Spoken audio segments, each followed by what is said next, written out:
One of the greatest endurance races in the world, the Ironman, has selected Tri-Cities to host one of its 2024 Ironman 70.3 triathlons. It's all happening Sunday, September 22nd. It'll start right here at Howard Ammon Park. I'm Lainey Erickson, and we're taking a look at what it means to host an event as prestigious as the Ironman. We spoke with race officials, local athletes, and local organizers as they prepare to take part in this global phenomenon. Soon, athletes from all over the world will start arriving in Tri-Cities to compete in this Ironman race, and to say we're excited is a bit of an understatement. Seeing all the details that we have to work through to get this event, and then also seeing how it's coming together, seeing the advertising, seeing the excitement that's being generated, seeing the fact that it's it's sold out and that we're going to just have a ton of great athletes in town. It's just very exciting, and to know that I'm also going to be a part of that. Wow, it's fantastic. I was on the visitors board at that time, and I couldn't believe it. That is a big deal to land in Richland. But what a perfect location. We've got the water, we've got the bicycle paths, we've got the running paths, we've got the weather. So it makes a lot of sense. It's a great excitement. A national event, worldwide event coming to little old Tri-City. It's a great opportunity for the community in the region to host an Ironman, so we're super excited about that. Oh my gosh, it's so huge. It's so huge. Not a lot of people know, but we were talking with Ironman pre-COVID, way pre-COVID, probably 6 or 7 years ago. And I even helped put together some courses. And then they were vetting about 5 different cities, and they went a different route. And so we were kind of bummed, but hopeful that they would, reconsider us in the future. And here we are now. It's a perfect fit for the Tri-Cities community, being so athletically minded. I just knew it was going to be a great thing. So there's 3 factors that we look at. The venue, is it able to house, this particular race happens to be sold out. We're sold out over 3,000 athletes, so ample parking. And then I'm from the old course perspective, so it's all about the swim, bike, run. So great body of water, great bike course, and of course a super flat run course, which we have here in Tri-Cities. I saw firsthand what it did for Coeur d'Alene, and knowing what our opportunity here was in the Tri-Cities, we were just very, very excited. It is a perfect location for a race like this. So you have all of the facilities right there. You have this beautiful marina, riverfront, hotels, restaurants, all of that kind of stuff, a trail system that runs up to WSU. Just all of the elements were right there. And honestly, it's one of the best venues I've seen. I've been to a lot of races, and it's one of the best venues I've seen for hosting an event like this. I think it's fantastic. Really, it's an opportunity for this community to showcase who we are and what we're all about. This is going to put us on the map once again, and just really showcase who we are and everything that this area has to offer. Super great event. It's going to bring a ton of eyes on the area. We've arrived. I mean, that's really it. We've arrived. We certainly have arrived. The Ironman has been around since the late 1970s and has grown to be one of the most prestigious endurance events on the planet. But how did it all start? We sat down with race director Brian Mays and Kevin Lewis, the Visit Tri-Cities president and CEO, to learn more about the history of the Ironman and how it grew to be the giant it is today. So Brian, tell me a little bit about the history of Ironman and how it's grown to what it is today. Wow, so Ironman started February 18th in 1978. Commander John Collins and his wife Judy basically put together this competition amongst friends on the island of Oahu. So if you finish the 2.4 mile swim, the 112 mile bike, and the 26.2 mile run, you're a winner regardless of the time. Ironman's a great story. There were a couple of guys sitting around in Hawaii Island back in the 1970s. One was a swimmer, one was a biker, and one was a runner. And they, probably drinking, started to challenge, which is the better sport, which is the most endurance athlete, the best endurance athlete.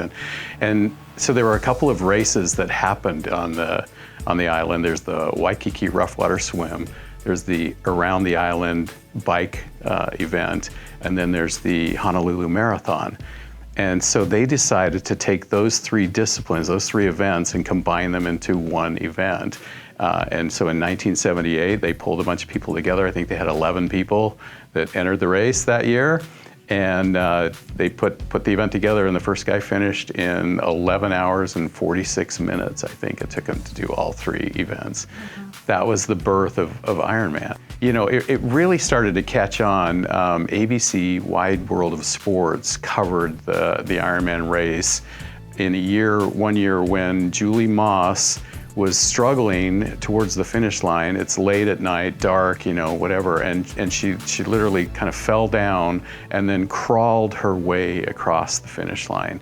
And everybody in the world saw that, and everybody was like, what in the world is this event? And that sort of sprung it into this rocket ship that it is. In 3 years, we will turn 50. So that's kind of an exciting time. Ironman, really, it's gone in, like, say, 3 different phases. One of the key points is 1990, the second original race director, her name was Valerie Silt. Valerie Silt then sold Ironman to Dr. James Gills. James Gills owned the MDOT trademark as well as the licensing route. Key moment there, because then a gentleman by the name of Graham Fraser was able to license events, and he brought races into North America. So once the expansion of North America, after that, then the expansion went into Europe, then from Europe, New Zealand, Australia, Asia, and all of those now tie into the World Championship, which is being held in Kailua Kona every October. And that one, again, those 3 disciplines added up to 140.6 miles. So that's where you get the Ironman distance. But then as a corporation, Ironman started to look at their, you know, the capacity to grow this sport, and started the concept of a 70.3 race, which basically takes all of those races and cuts them in half. That just took off like lightning, because there were so many people that wanted to be in that endurance space and wanted to build to this Ironman, but they weren't there yet. And so it gave a path for people to get into the sport. The Tri-Cities is a great place for an event like this, but where do you put a 70.3 mile race course? What does that look like, and where do you even begin? Well, it takes an immense amount of planning and coordination, making sure it's safe, secure, and challenging enough for athletes. So let's take a look at the official Ironman 70.3 Tri-Cities race course. I'm a huge fan of this venue. The bike course is awesome. The run course, beautiful, right along the Columbia River, all those good parks. And actually, it's pretty cool. From swim start, the river kind of wraps around, and you can actually see swim finish, which is a big plus. Plus, it's downriver swim, so that helps. I heard our athletes love that. Our athletes, yeah. I've talked to some athletes, and they do love that. Every triathlete loves a downriver swim. It's fast. The current is so helpful. And then our roads, we can get out of town, and we'll be riding through, you know, vineyards and right next to vineyards and wheat fields. And we have some really good roads around here.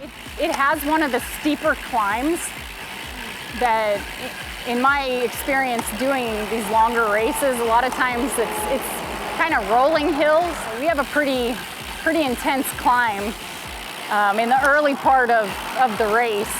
So I think that's where the locals are going to have a little bit of an advantage, is because we can train on that, we're prepared for it, and we know how long it is.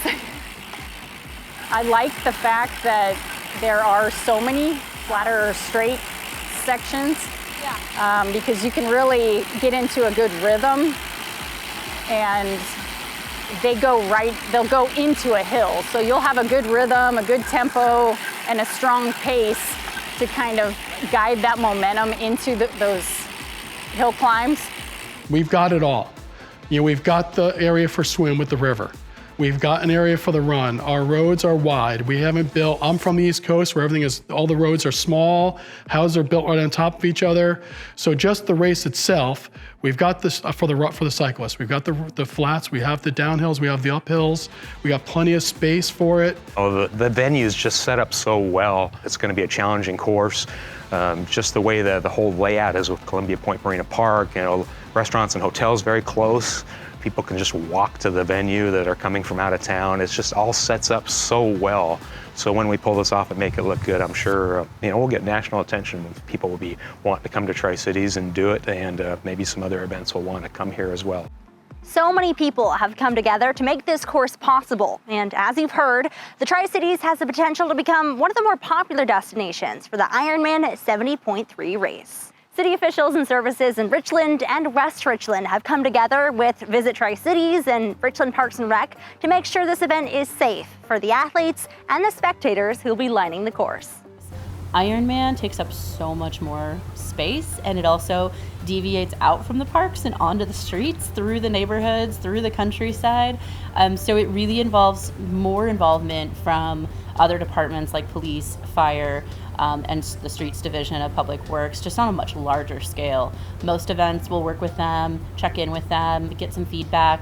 But for this, we're working really closely with especially the Streets Division and police and fire for that traffic control plan, because it is a whole other level of going through our town to making sure the streets are safe, athletes are safe, and our citizens and visitors are. Yeah, Visit Tri-Cities came in and presented to the City Council, and the Council majority supported the event. Public Works gets together with the police, planning, and Visit Tri-Cities as well as the other agencies in the City of Richland. And the City of Richland, I think, has been a great partner, and Benton County as well as the support services, the municipal services, administrative services to help plan the race, make sure it's going to be safe for everybody, ease traffic flows, and all the things that we all want to see come out. So I think it's going to be a great course. It's a team effort. It's a lot of work, and you got to make sure that you get everything flowing the way it needs to flow. You've got to still move traffic. You've still got to be safe for the competitors. So overall, as a team effort, and teamwork makes the dream work. So there's going to be an extensive traffic control plan.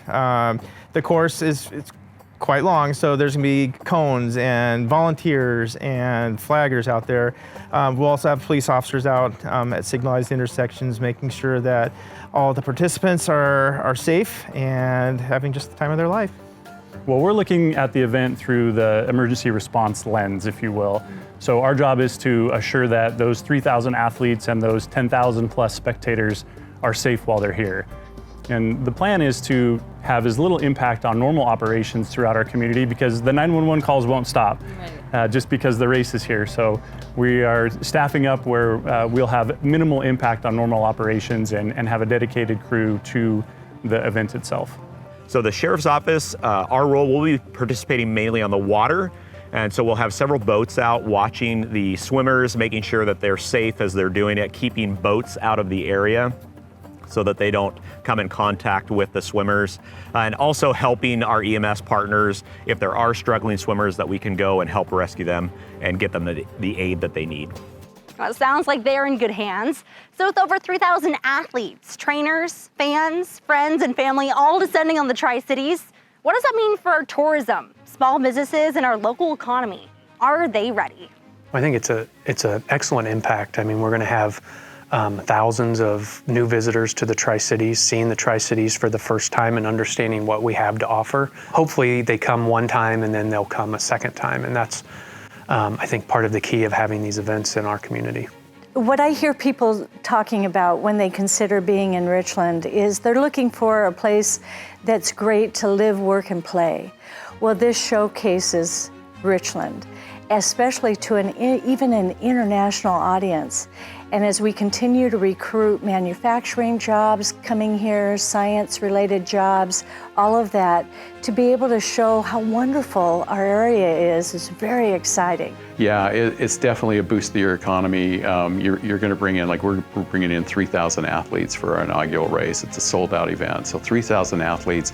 They'll bring a couple of people with them, so we're going to have 10,000 people in town over the course of that week, and they're bringing all of their passion, enthusiasm for the sport into your community. They're also bringing their money, so they're going to spend money on hotels, restaurants, gear. You see our bikes and our gear shops have been boosting up as people have been training in the area. Locals get training, and it just creates a real powerful economic engine for the community. Yeah, I mean, for us, we've had people calling since January and February, wanting to rent bikes, wanting to get their bikes shipped out, get them all put together.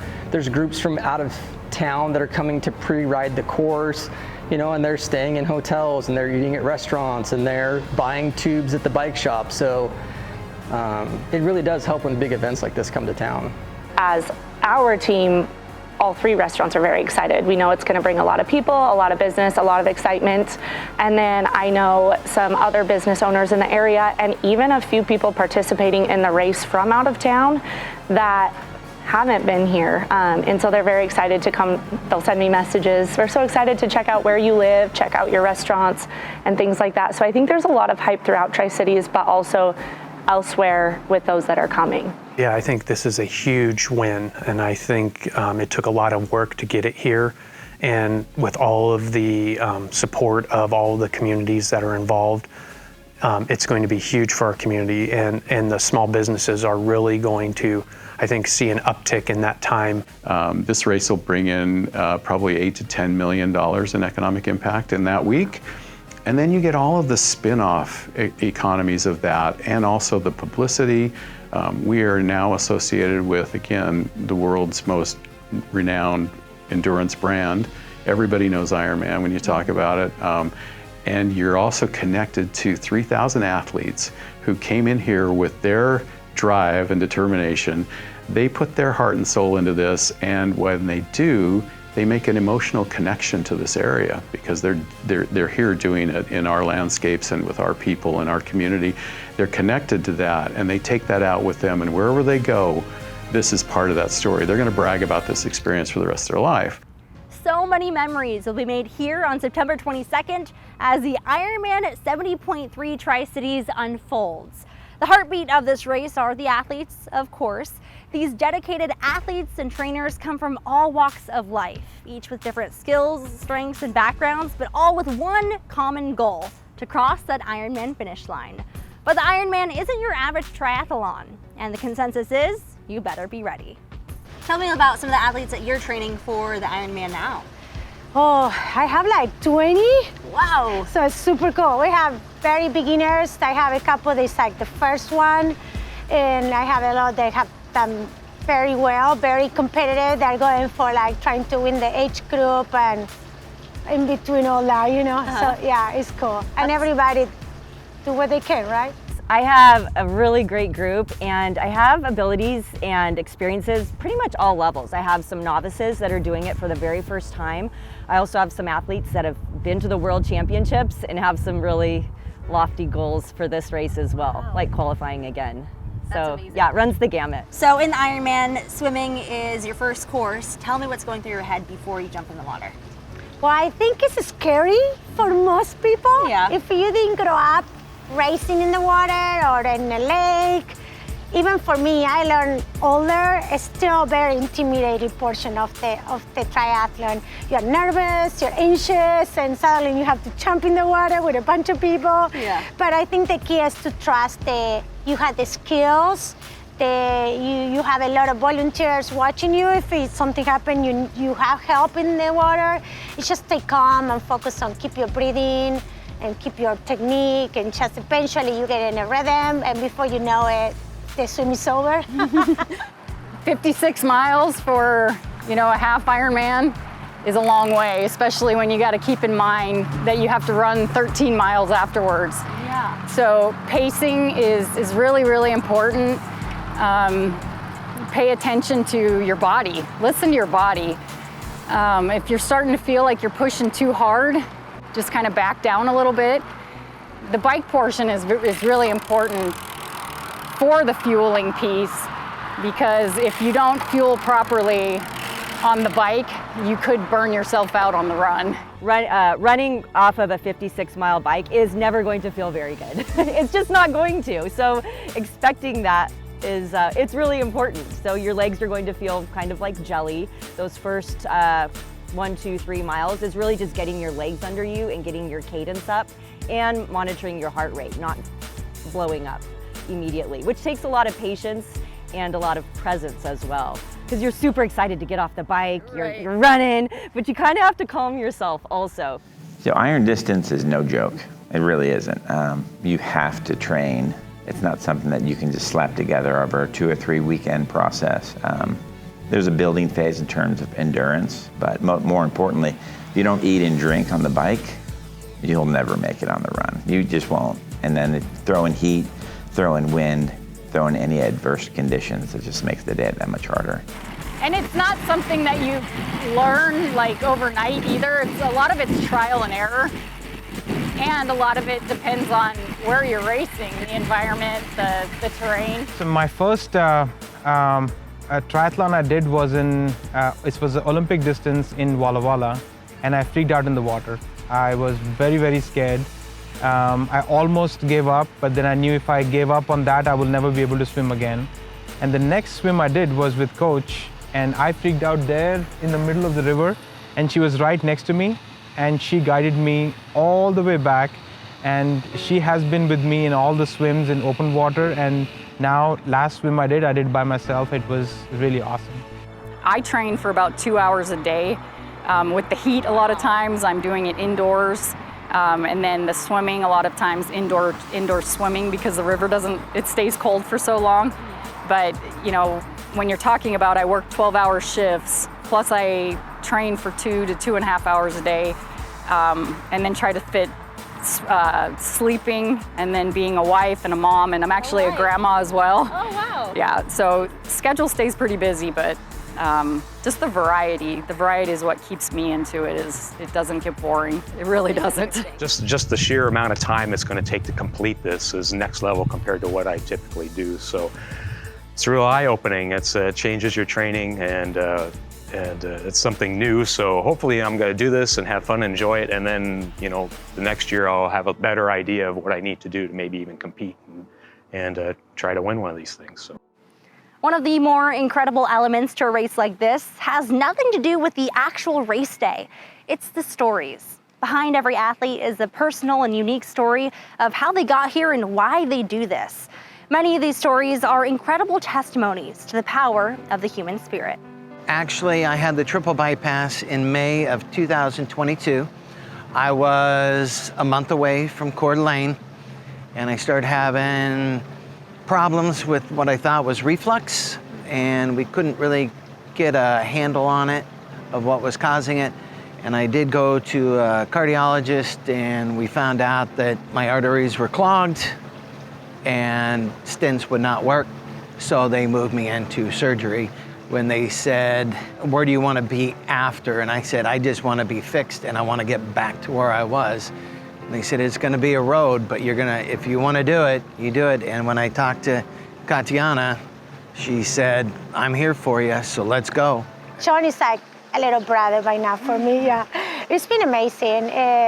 Obviously, he went through all the heart issues and health issues, so I feel part of the family, and I've been there for the lows and the highs.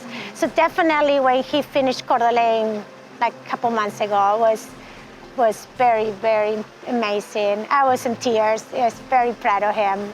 When you're tired and when you feel that there is not much left in you, and then you find that something, and then you keep going on, and no matter what you do, that translates into your life outside work too. If something bad happens in life, you always feel that, you have that something left in you, and you can always reach out and not give up. And endurance sports are perfect for that. My job as a law enforcement officer, it sometimes can get very dark. When I'm responding to calls for service, it's generally not for good reasons. Statistically, if you look at the amount of trauma that an officer will go through in a year, it's more than the average person would go through in a lifetime. And so for me, my athletics keeps me focused. It keeps me from essentially kind of going down into the negative parts of the world. It gives me the opportunity to just burn off a lot of the negativity. It helps keep me mentally focused to be able to stay positive, to continue to respond to those negative calls. And it keeps me mentally healthy for my family. It keeps me physically healthy, so that I can compete, that I can race, and that I can continue to stay in this profession. Commander Collins, his motto, if you finish, you win. And that has actually evolved into anything is possible. Anything is possible if you put your mind to it. Everybody has a story. I got a story, just like the person that crossed ahead of me had a story, and the person behind me has a story. And everybody is pulling for everybody. It's a great thing. It really is. And you're right, it is a lifestyle. Just incredible stories, and we wish all the athletes the best of luck. But the excitement continues to grow as we get closer to September 22nd. It's been said the best way to watch an Ironman is to volunteer, and it's not too late. As we've seen, it takes tons of hands to host a race like the Ironman 70.3, and volunteers are essential. As always, the Tri-Cities community is ready to fill that need. When I meet a high school swim coach and say, would you like to get your high school swimmers to volunteer? They go, wait, we can have them volunteer for this? This is so exciting. And so getting to send those matchmaking emails of organizations that we know and work with regularly, from a Jeep club that helps out at Cool Desert Nights to high school swim teams and club teams, and even City of Richland employees, they're jumping at the chance to just be a part of this. Because I don't think many of us are going to run an Ironman anytime soon, but if we can live vicariously through the athletes by watching, supporting them, and help fulfill their dreams, we get to be a part of that, and that's pretty cool. Immediately, there were 1,000 people to sign up to volunteer. And that's a big impact in a community, so people are excited about this. Yeah, through our organization, we have a lot of people coming into volunteering for our aid station, and a lot of excitement also in the church. And so through Fellowship of Christian Athletes, a lot of athletes are coming to help, and then also through our church body. And a lot of my friends are volunteering, which you always need volunteers. So many people involved in this that, you know, it's nice to see everybody coming together. And honestly, from the pastors on the way down to the rest of our church staff, it was a no-brainer to move church service, as big of a deal as that may sound. We have such a engaging community. They love to volunteer. Our people love to get involved, especially when it's a local activity. And so it was just, we said, hey, the first thing we said, how can we be a part of this and make it something that our whole church does to get behind? The support here has been fantastic. Visit Tri-Cities have been exceptional. City of Richland, West Richland, everyone has been roll out the red carpet. What do you need? We're so happy you're here. How do we get involved? A 1.2-mile swim, a 56-mile bike, and a 13.1-mile run. As Mayor Gary said, teamwork makes the dream work. Now remember, there will be road closures, so check out visittricities.com/Ironman to find a full list of road closures, closure times, and a map of the course itself. You can also head to Nonstop Local for the latest updates on the Ironman. The Ironman 70.3 Tri-Cities is September 22nd with the legendary cannon start right here at Howard Amon Park. I can't wait. We want to give a big thank you to all the people essential in bringing this renowned event to the Tri-Cities. Thank you also to Richland and West Richland city officials, first responders, and the many volunteers for all of your hard work. And of course, to all the athletes, it's not how you finish, but that you finish. We want to wish you the best of luck. You all prove that truly anything is possible. I'm Lainey Erickson. Thank you for watching.